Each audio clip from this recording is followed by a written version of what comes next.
Hello to you all. Today I happen to be close to Epworth, which is the birthplace of the Wesleys. So I thought while I'm close by we'll be able to have a look around and see what we can see.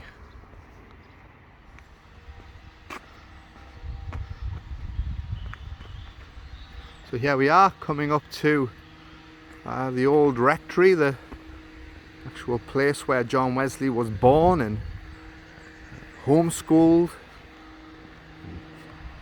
disciplined and raised by his parents,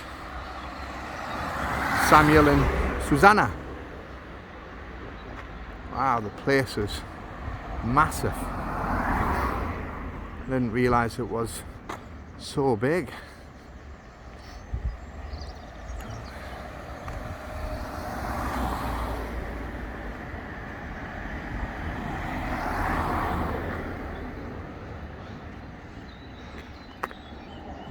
Yeah, the old rectory.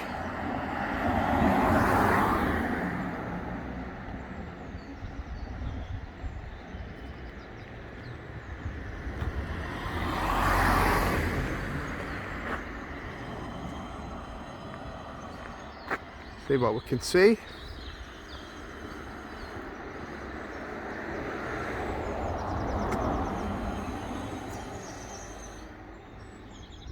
Here's the opening times and so forth. Yeah, home of the Wesleys, 1697 to 1735. We'll just have a little look outside.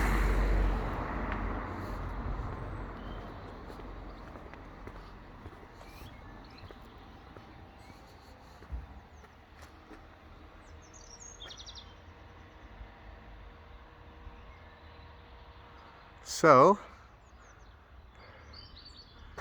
yeah, so John Wesley was born 1703 and he was the 15th child.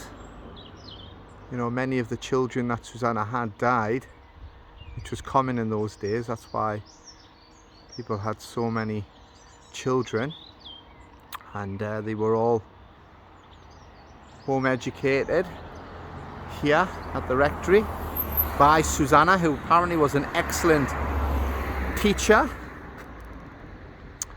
and she used to spend her time teaching in between the hours of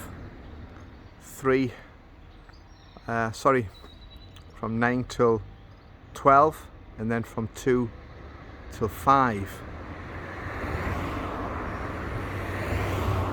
6 hours a day. Sure, it was 9 children that she home educated here, and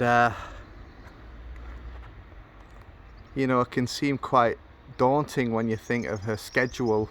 She was an excellent teacher, she was very disciplined, but let's not forget she did have servants. Yeah, she did have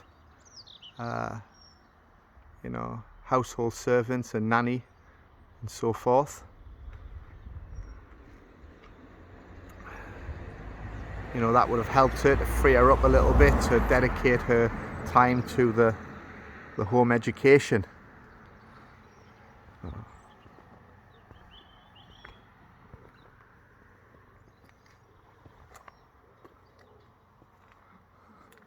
We'll have a little look.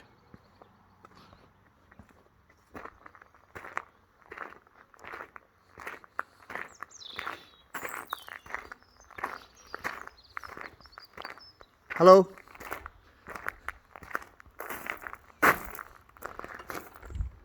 Hiya. Do you have to pay to have a look at the outside the grounds? You can go around the grounds. There's the gardens round there. There's the physical garden at the back. You can wander about freely. They're open 24/7. But you get guided tours of the house at a fairly reasonable charge. So yeah, I'll what I'll do is I'll have a look around and I'll have a think about paying for a tour. Yeah. Enjoy. Brilliant. Thank you.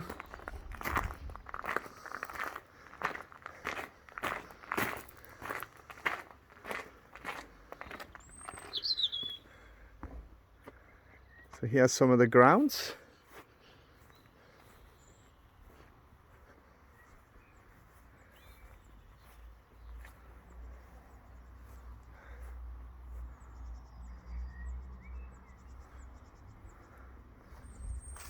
It's obviously very nice.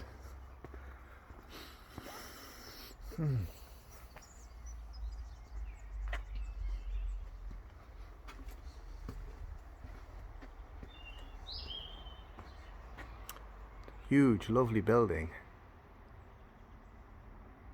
So, just some more facts.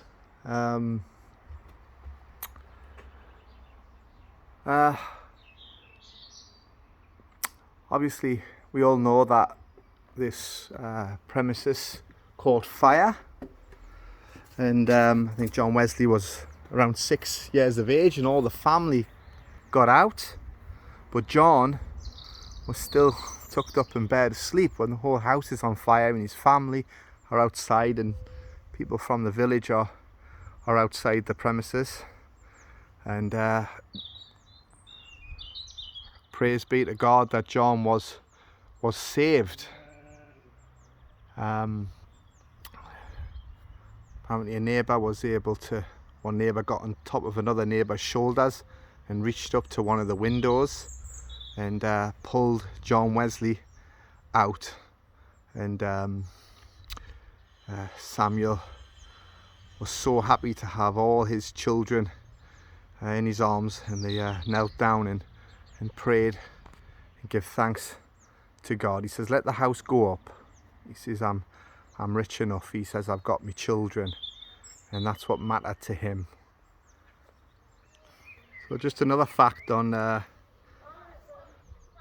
the rectory and what took place at the rectory. Susanna Wesley, she began to hold meetings here, and she was allowed while Wesley was away to have prayer meetings in the home and readings amongst the servants and the children. However, Samuel would go away to these convocations. He would go down to London to the Anglican assemblies, meetings, and discuss with his fellow clergymen the various issues at the time. And the curate wasn't providing for them or the people good sermons, and one meeting a week wasn't sufficient for the spiritual needs of the people. So Susanna began to again continue holding her meetings here and reading accounts of missionaries and lively awakening sermons. And one of the servants decided to tell his parents about these meetings, and they began to attend. And by the time you knew it, many people from the village were coming and listening to Susanna read these wonderful sermons, and obviously they were being spiritually fed by this. So much so that the whole rectory was full. Hundreds of people, about 300 people attending, you know, people outside and listening through the windows as she read these messages. And you know, the curate obviously wasn't happy with what was happening, so he told Samuel what was taking place at the rectory. And so anyway, Samuel, he wrote to her and he asked her to stop holding the meetings, but she got back to him with a very clear and clearly articulated letter, and says to him that, look, my conscience will not allow me to stop these meetings because they're so you know, they're providing for the spiritual needs of the people. You will have to give me your express command, because we'll have to stand before the great tribunal of God. And she wanted her conscience to be clear, and for it to be basically him that had put a stop to them. And but as we hear, he didn't tell her to put a stop to them, and I guess he allowed her to continue holding these meetings. Of course he would be coming back from London at some stage, and he would come and he would speak with the curate and begin to administer and serve here and deal with the various issues. But yeah, that's another little historical fact about the life here at the rectory. So here it is, the statue that's been erected in honour of Mr. Wesley. That's a good statue. Bible open, finger pointing, face like flint, standing strong, preaching the gospel of our Lord Jesus Christ.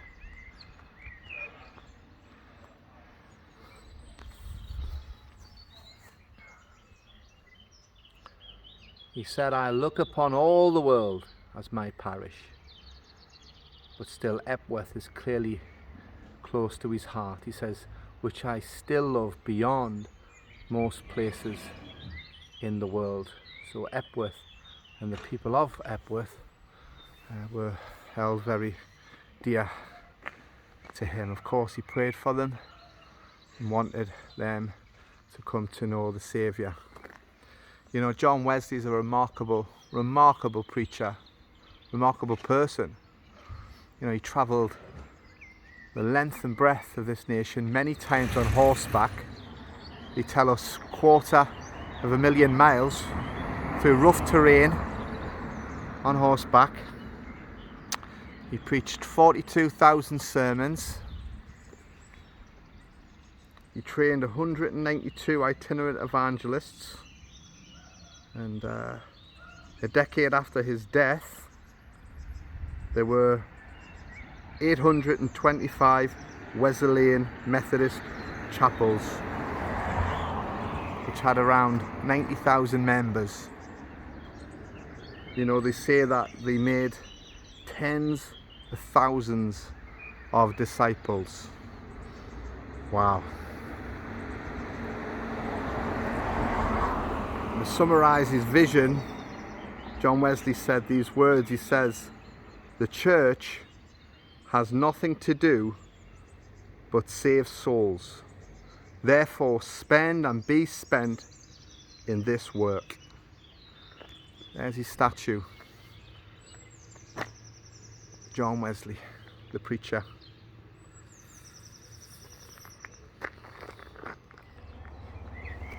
So we're going to head up to St. Andrew's Church. Have a look at this.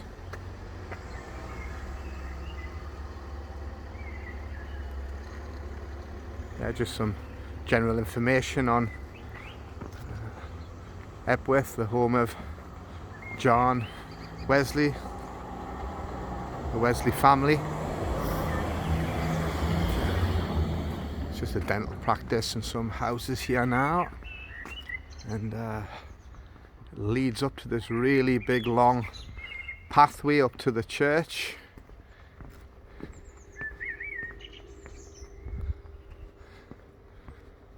There's the church welcome board. St. Andrew's, Epworth, a warm welcome awaits you inside. There you go.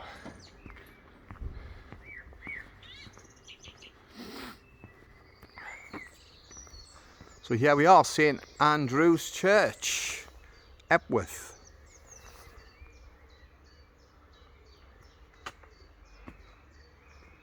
Yeah, so both Samuel Wesley and even John Wesley, for a small time, served here and ministered here at this church. And very famously, this is where John Wesley preached from his father's gravestone. And here on this board, it highlights that as it advertises the church here and some of its history.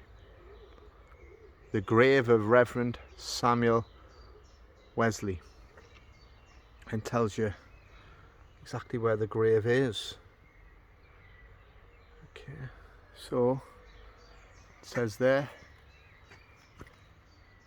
Here lieth all that was mortal of Samuel Wesley, AM. He was rector of Epworth, 39 years, and departed this life 25th of April 1735, age 72. So here's the grave of Samuel Wesley, and this is where his body lies, and very famously this is where John Wesley preached from to a very large crowd, a very large congregation. And what had led up to this was this, that Wesley had came to Epworth, and he volunteered to assist the curate in the ministry of the word here on that day, on that Sunday. And a very large congregation turned up, hoping that they would get to hear John Wesley preach. Many people who weren't regularly attending this church turned up to listen to Wesley, but still the curate declined his services, and the curate preached a message from the text, "Quench not the spirit," and in his sermon he was preaching against what he called enthusiasm, or the enthusiasts, and he began to characterize what an enthusiast is, and saying these are the types of people who quench the spirit. Obviously an attack on John Wesley and those who were like him. This obviously was not to the taste of the people who had turned up to listen, and Wesley decided that he would preach from his father's gravestone at 6 o'clock that evening, and therefore the people were invited to turn up right here to listen to John Wesley preach. So I want to show you what was in front of John Wesley, what would have been in his line of sight as he stood and preached. So I've brought my step ladder along, and I'm going to put it down in front of the gravestone so that you can take a look. So this is what would have been in the line of sight for John Wesley as he stood here and preached to that large congregation which turned up, 6 o'clock that evening. And he preached from the text which says, "The kingdom of God is not meat and drink, but righteousness, peace and joy in the Holy Ghost." You can quite imagine him standing here to, maybe hundreds of people and preaching a very lively message. In fact, he preached here every evening for a whole week. And if you look behind me, you would have seen that he would have had really good acoustics as well. So the sound in this area would have been absolutely brilliant. They could have just sat and listened to his spirit-filled sermon, and turning up for a whole week and listening to John Wesley preach from this very spot every single night for a week. Great acoustics, great preacher. Yeah, it would have been amazing. So yeah, this whole area, obviously things have changed, gravestones and trees and size of trees and whatnot, but even as we look at this now, you can imagine this whole area just full of people listening to John Wesley preach his word. So we'll have a little look around. So yeah, this is where the crowd would have been standing, just looking towards the gravestone there, and listening to and watching John Wesley preach.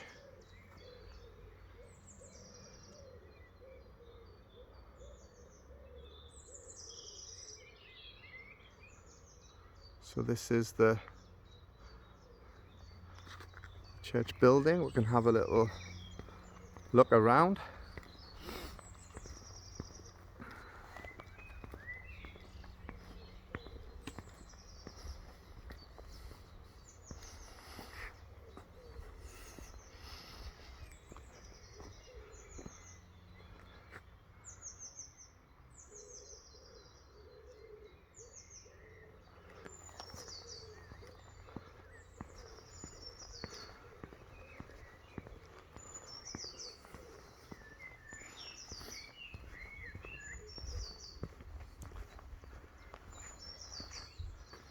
think the Wesleys would have been a very, very interesting family to have known. I think every one of them are got such an interesting characters about them. I mean, Samuel Wesley, 39 years rector here, serving here in this area, and quite interestingly as well, apparently Samuel Wesley wasn't always very good with business matters, and would land himself in debt, and in fact he was arrested by the bailiffs right here at the church and was put in prison. And in prison he happily served the Lord, serving the people, until his debts were paid and he could be released. But yeah, he was arrested right here at the very church where he ministered.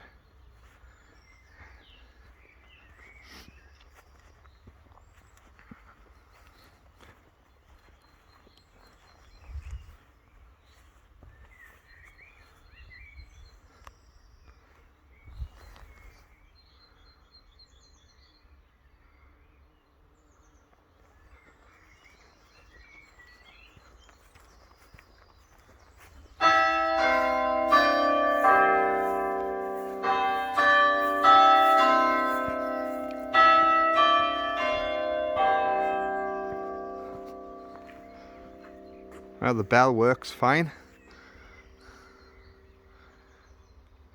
Yeah.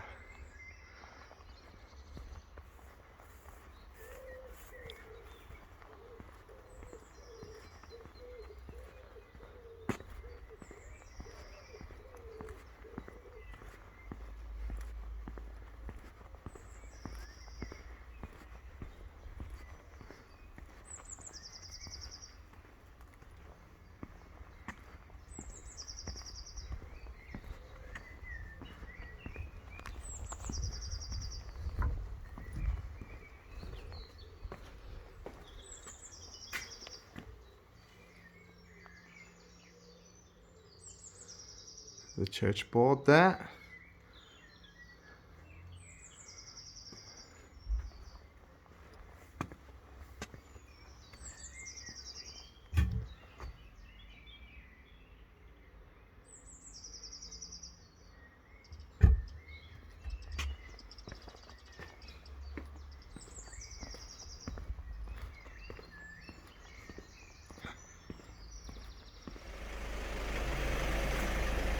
So as we just come down from the church, St. Andrew's Church, we'll come to another spot where John Wesley preached, and it's from this old market cross. Let's see what it says.